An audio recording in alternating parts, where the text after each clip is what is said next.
გამარჯობა, მე სოფიო ნაცვლიშვილი ვარ და ვუტ საქართველოს ნიუსის გუნდთან ერთად ახალ ამბებს წარმოგიდგენთ. სომხეთი ევროკავშირში გასაწევრიანებლად განაცხადის შესატანად ემზადება. საქართველოს კონსტიტუციის დღეს აღნიშნავს კულტურის ძეგლები, განადგურების პირას დღეს ამ და სხვა თემებზე მოგითხრობთ.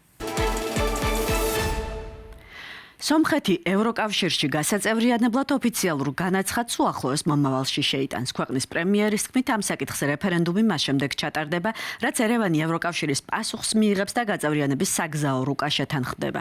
ნიკოლ ფაშინიანმა კოლექტიური უსაფრთხოების ხელშეკრულების ორგანიზაციაში ქვეყნის პერსპექტივაზეც ისაუბრა და თქვა, რომ უახლოესი 5 წლის განმავლობაში ოდკბ-ს ფარგლებში საქმიანობის გააქტიურებას არ აპირებს.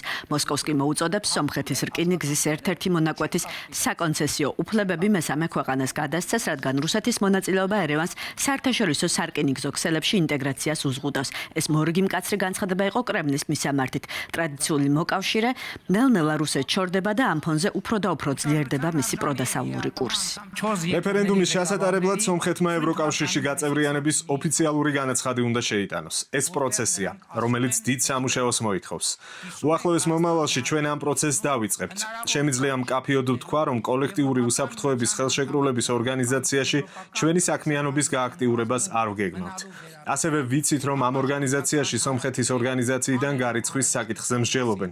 ძალიან კმაყოფილი ვიქნები თუ ორგანიზაცია სომხეთს გარიცხავს. ყოველ შემთხვევაში ეს იმ დილემისგან გაგვათავისუფლებს, გავიდეთ თუ არ გავიდეთ ორგანიზაციიდან. უკრაინა დამოუკიდებლობის დღეს აღნიშნავს. რუსული დაბომბვების გაძლიერების მიუხედავად ევროპელი ლიდერები კიევში ჩავიდნენ და ოფიციალურ ღონისძიებებს დაესწრნენ. არჩევის შემდეგ პირველი ოფიციალური ვიზიტით კიევში ჩავიდა ბრიტანეთის პრემიერი, უკრაინის დედაქალაქში ევროპული საბჭოს პრეზიდენტი ანტონიო კოშტა და ევროპის 10-მდე ქვეყნის ლიდერი. იმართება უკრაინის მხარდამჭერი მსრულველთა კოალიციის შეხვედრაც. საფრანგეთისა და გერმანიის ლიდერები მას დისტანციურად შეუერთდებიან. დამოუკიდებლობის დღეს უკრაინისთვის 6 მილიარდზე მეტი ევროს დახმარების გამოყოფის შესახებ გამოაცხადა ევროკომისიამ. თანხა თავდაცვითი საშუალებების შეძენას მოხმარდება. უკრაინას დამოუკიდებლობის დღე მიულოცა პრემიერმა კობახიძემ უკრაინელ ხალხს მან მშვიდობა და კეთილდღეობა უსურვა. დღეს საქართველოში კონსტიტუციის დღე აღინიშნება. 1995 წლის 24 აგვისტოს საქართველოს პარლამენტმა ქვეყნის უმაღლესი კანონი მიიღო. დოკუმენტი, რომელიც სახელმწიფოს დემოკრატიულ მოწყობას, ხელისუფლების დანაწილებასა და ადამიანის ფუნდამენტური უფლებების დაცვას უნდა უზრუნველყოფდეს. შეგახსენებთ რამდენიმე მუხლს საქართველოს კონსტიტუციიდან. საქართველო არის დამოუკიდებელი, ერთიანი და განუყოფელი სახელმწიფო. სახელმწიფოს ხელისუფლების წყაროა ხალხი. არავის აქვს უფლება მიითვისოს ხელისუფლება. საქართველო არის სამართლებრივი სახელმწიფო. ადამიანის ღირსება ხელშეუვალია და მას იცავს სახელმწიფო. ყოველ ადამიანს აქვს რწმენის, აღმსარებლობისა და სინდისის თავისუფლება. ადამიანის თავისუფლება დაცულია. მასობრივი ინფორმაციის საშუალებები თავისუფალია, ცენზურა კი დაუშვებელი. 31 წლის შემდეგ კონსტიტუციის დღე საქართველოში მძიმე პოლიტიკური და სამართლებრივი კრიზისის ფონზე აღინიშნება. შეკრებისა და გამოხატვის თავისუფლების შემზღუდავი საკანონმდებლო ცვლილებები უკვე საკონსტიტუციო სასამართლოს განხილვის საგანია. ევროკავშირი და საერთაშორისო უფლებადამცველი ორგანიზაციები კი ქვეყანაში დემოკრატიული ინსტიტუტების, სასამართლოს დამოუკიდებლობისა და ფუნდამენტური უფლებების მდგომარეობის გაუარესებაზე მიუთითებენ. ცალკე საკითხია საქართველოს კონსტიტუციის 78 მუხლი, რომელიც კონსტიტუციურ ორგანოებს ავალდებულებს თავისი უფლებამოსილების ფარგლებში ყველა ზომა მიიღო ევროკავშირსა და ნატოში საქართველოს სრული ინტეგრაციის უზრუნველსაყოფად. ამავე დროს საქართველოს ევროკავშირში გაწევრიანების პროცესი ფაქტობრივად შეჩერებულია. რა ფასი აქვს კონსტიტუციას თუ სახელმწიფოში მის მიერ გარანტირებული უფლებების დაცვა კითხვის ნიშნის ქვეშ დგება. სად გადის ზღვარი პოლიტიკურ გადაწყვეტილებებსა და კონსტიტუციის დაცვას შორის? ამ თემებზე კონსტიტუციონალისტ ვახუშტი მენაბდესთან ვისაუბრებთ. გამარჯობათ ბატონო ვახუშტი, დიდი მადლობა თქვენი დროისთვის.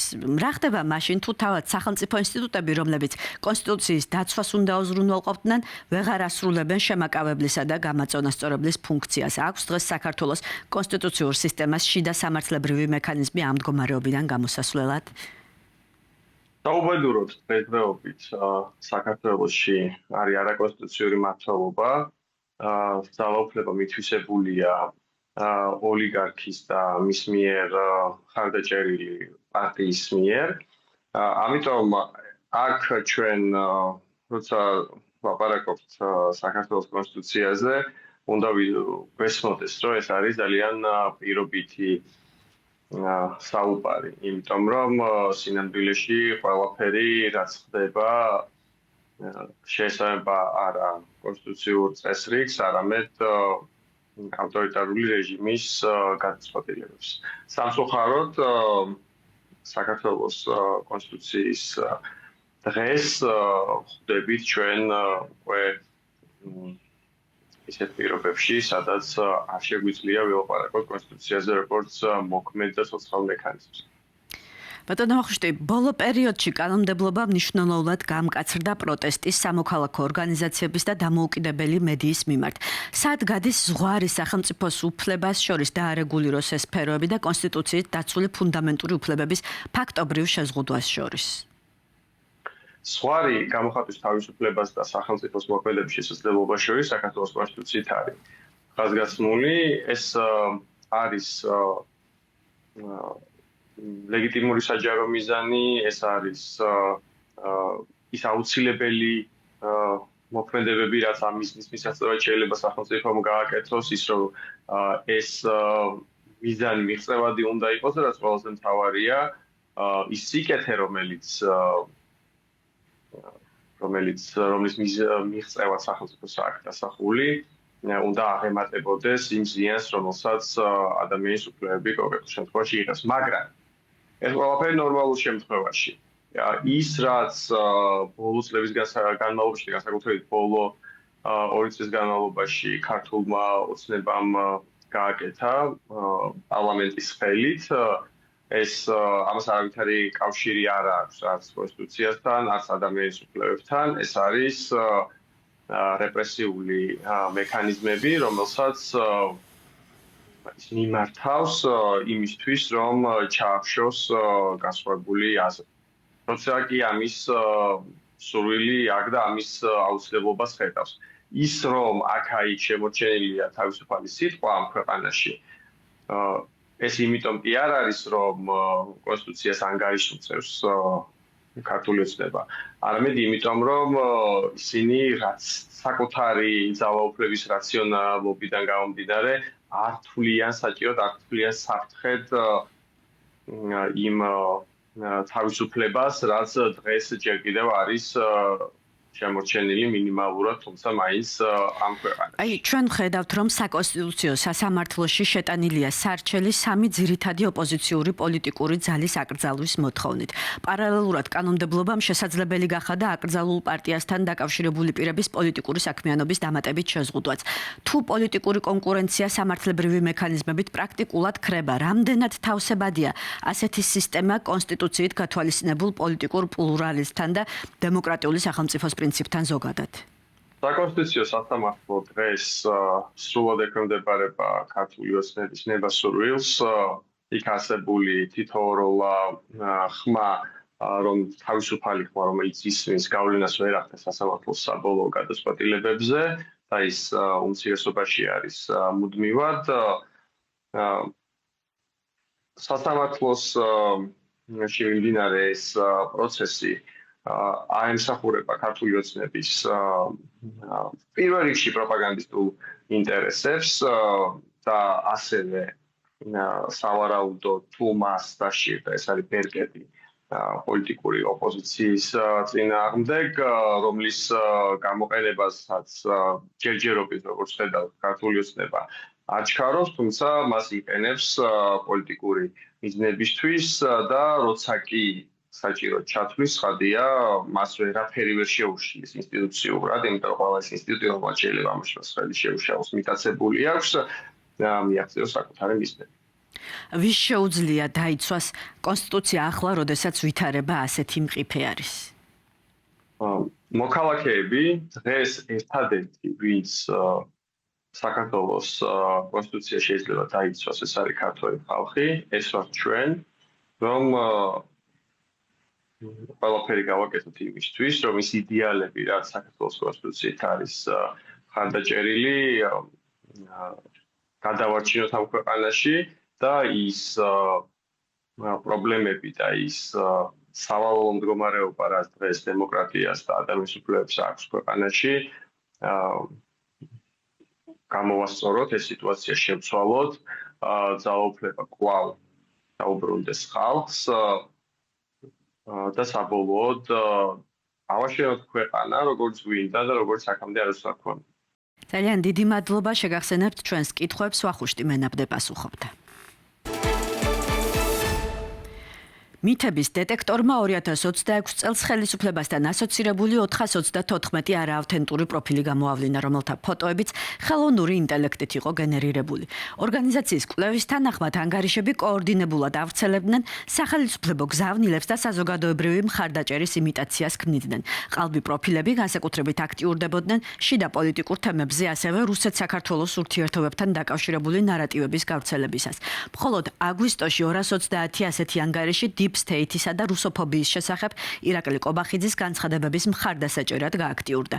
კიდევ 157 ახალი პროფილი კი გეორგიევსკის ტრაქტატზე პრემიერის განცხადებების შემდეგ. როდესაც გონია რომ პრემიერის პოსტს იწონებს რეალური ადამიანი, ჩვენ საქმე გვაქვს ხელოვნური ინტელექტით გენერირებულ ყალბ ანგარიშთან და შესაბამისად ეს ქმნის სიმულაციას სასურველი საზოგადოებრივი აზრის.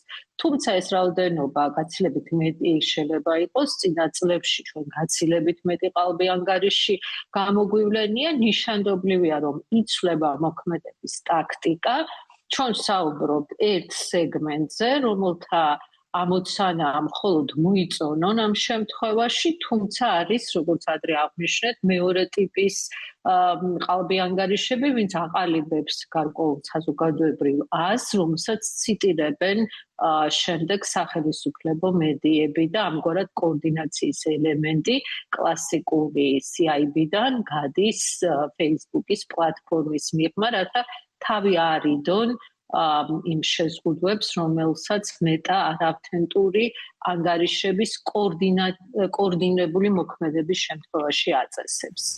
საქართველოს უნიკალური კულტურული მემკვიდრეობა, რომელიც საუკუნეებს გადაურჩა, დღეს ხშირად თავად სახელმწიფოს უყურადღებობასა და არასწორ ჩარევას ვერ უძლებს. ვინდა როგორ უნდა იცავდეს ძეგლებს და რა ხდება მაშინ, როდესაც დაცვა დაგვიანებულია ან საერთოდ არ არსებობს, ნახეთ თიკო ერაძის სიუჟეტში.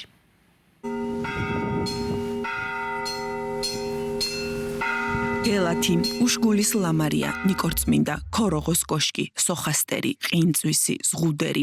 ეს იმ კულტურული მემკვიდრეობის ძეგლების მხოლოდ მოკლე სამაგალითო ჩამონათვალია, რომლებიც ბოლო წლების განმავლობაში რეაბილიტაციის სახელით დაზიანდა, სრულად განადგურდა ან უპატრონოდ არის მიტოვებული.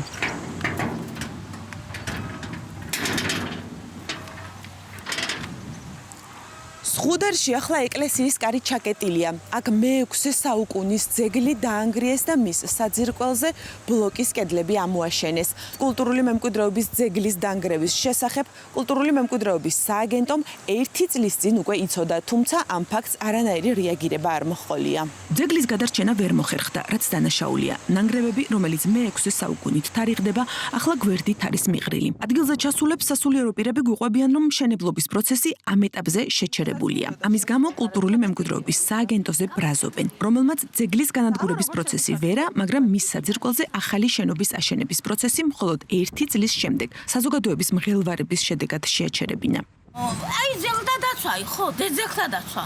სუნთლიანად დასახსნელია. გაეკეთებინათ მე. 7 წელიწადი აქა ვარ. 15 წელიწადია მეუფე იძახის. გამოიხედეთ, ააშენეთ. ვინ ააშენა? მაგრამ ფულის გათეთრება რო უნდათ ძეგლთა დაცვასაცა და იმასაცა არ ააშენეს. საპატრიარქოდან იყო გამოთხოვილი პროექტი, ის პროექტი გადაცემული იყო ძეგლთა დაცვაზე, 1 წელი ელოდნენ. 1 წელზე პასუხი როგორ შეიძლება მიეწე? ან ხო უთხარი, ან არა უთხარი. და რო არ იყო პასუხი, მე დაიწყეს თვითონ მშენებლობა. სუდაგრეული იყო, მე ხოვა 6 წელიწადი აქ ვარ, მე ხო ვიცი არა. ხო, ოღონდ უნდა მომხდარიყო იმისი რეაბილიტაცია. მე არ მოხდა. ქართული ოცნების ხელისუფლების პირობებში ეს ძეგლის სრულად განადგურების პირველი შემთხვევა არ არის. 2014 წლის 13 დეკემბერს კომპანია RMG Gold-მა საყდრისი ყაჩაღიანის უძველესი ოქროს მაღარო ააფეთქა, რომელსაც მანამდე სტატუსი შეუცვალა. მატერიალური სარგებელი, უყურადღებობა, უპასუხისმგებლობა, არაპროფესიონალიზმი, სხვადასხვა შემთხვევაში მიზეზი განსხვავებულია და ყველა შემთხვევაში შედეგი ერთი: დაზიანებული ძეგლები, რომლებიც ავთენტურ იერსახეს ვეღარ დაიბრუნებენ. კულტურული მემკვიდრეობის ძეგლებისადმი ხელისუფლების დამოკიდებულების ყველაზე მკაფიო გამოხატულება არის გელათის სამონასტრო კომპლექსი, რომელიც ეგრეთ წოდებული რეაბილიტაციის პროცესში დააზიანეს, წყალი ჩავიდა და ისტორიული ფრესკები ჩამოირეცხა.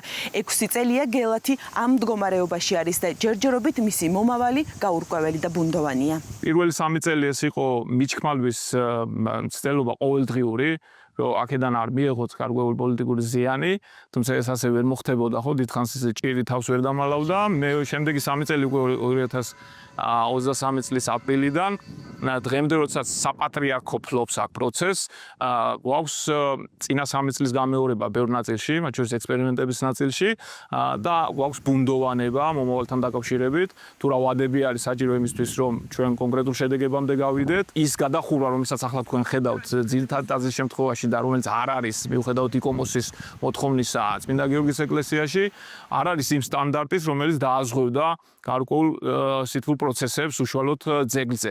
ანუ მათ მიერვე მოყვანილი იტალიელი ექსპერტი პირდაპირ წერს, რომ ეს დროებითი გადახურვა გარკვეულ პროცესებს იმ დონეზე უშლის ხელს, რომ გამოშვების პროცესს აფერხებს, რაც მთავარი გამოწვევა ახლა ძირითადად ტაძარში, ეს არის ტენიანობის პრობლემა. უხარისხო დროებითი გადახურვით არის დახურული გელათის ეზოშივე მდგარი წმინდა გიორგის ეკლესია, რომელშიც ასევე წყალი ჩადის. უმძიმესი ვითარებაა გელათის მახლობლად მდგარ სოხასტერში, რომელიც სავალალო მდგომარეობაშია და კულტურული მემკვიდრეობის სააგენტო აქ არსებული ვითარებით არც კი ინტერესდება. ეს არის სოხასტერი, უმნიშვნელოვანესი ძეგლია თავისი არქიტექტურით, თავისი მნიშვნელობით და წარმოუდგენელი სურათი ტრიალებს. წარმოუდგენელი ამბავია, როდესაც შენ საუბრობ გელათის აღორძინებაზე, როდესაც სინამდვილეში საუბარია ეს ეგრეთ წოდებული რეაბილიტაციის პროცესის შედეგად დაზიანების აღმოფხვრაზე უნდა იყოს რეალურად საუბარი და ისინი აღორძინებაზე გვესაუბრებიან ყოველგვარი საფუძვლის გარეშე. ერთი ადამიანიც კი, რომელიც პროცესში ჩართულია, არ არის სამყოფი 150 მეტრში სოხასტერში, სადაც ახლა ჩვენ ვიმყოფებით. 2019 წლის რეაბილიტაციის შემდეგ საყურადღებოა ვითარება ნიკორწმინდის ტაძარში. ფასადის ქვის რესტავრირებული ნაწილი წყლის ზემოქმედების გამო არაერთ ადგილზეა დაზიანებული. გარკვეულ მონაკვეთებზე ორიგინალურ ჩუქურთმებსაც ექმნება პრობლემა. უშგულის ლამარიაზე ძეგლის დაცვის ზონაში კაპიტალური შენობის აგება ისე მოხდა, რომ სააგენტომ ამის შესახებ საზოგადოების მწვავე რეაქციის შემდეგ გაიგო. ყოველ შემთხვევაში თავად ასე ამტკიცებენ. აქ დარღვეულია ისტორიულ არქიტექტურული გარემოს ავთენტიკურობა და მთლიანობა. შეხება მიზეზებს თუ რა მოგვიყვანა აქამდე, ეს არის კომპლექსური მიზეზები და სინთეზი ყველაფრის ერთად.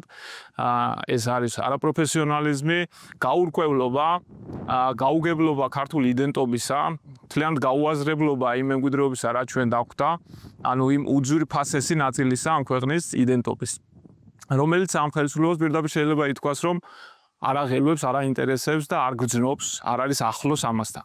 შესაბამისად ვიღებთ შედეგად იმას, რომ მაგალითად უშგულში ლამარიას უმნიშვნელოვანეს ძეგლზე ისე იწყება კელიების და სატრაპეზო მშენებლობა, რომ საერთოდ საქმის კურსში არ არის კულტურული მემკვიდრეობის დაცვის ეროვნული სააგენტო, როცა ამ სააგენტოს ვახსენებ, მე უბრალოდ შეუძლებელია ეს სახელი შეუნარჩუნო, შემთხვევაში ვამბობ, რომ ეს არის ძეგლების დაზიანების ან დაზიანების ცნობად მიღების სააგენტო, იმ დროს ესენი უუნარობის მაქსიმუმს ავლენენ. ამ ყველაფრის ფონზე ქართული ოცნება მუდმივად რელიგიურ და პატრიოტულ თემებზე აპელირებს და ამ ფსევდოპატრიოტული და ფსევდორელიგიური პროპაგანდის ქაოსში ჩვენ თვალწინ ნადგურდება უნიკალური კულტურული მემკვიდრეობა, რომელსაც უკან ვეღარც მონდომება და ვეღარც პოლიტიკური ნება დააბრუნებს.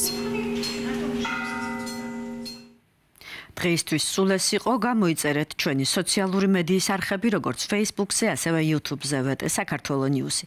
გახსოვდეთ, ჩვენ აქ ვართ ფაქტების სადარაჯოზე და გთავაზობთ თავისუფალ სიტყვას ინფორმირებული არჩევანისთვის.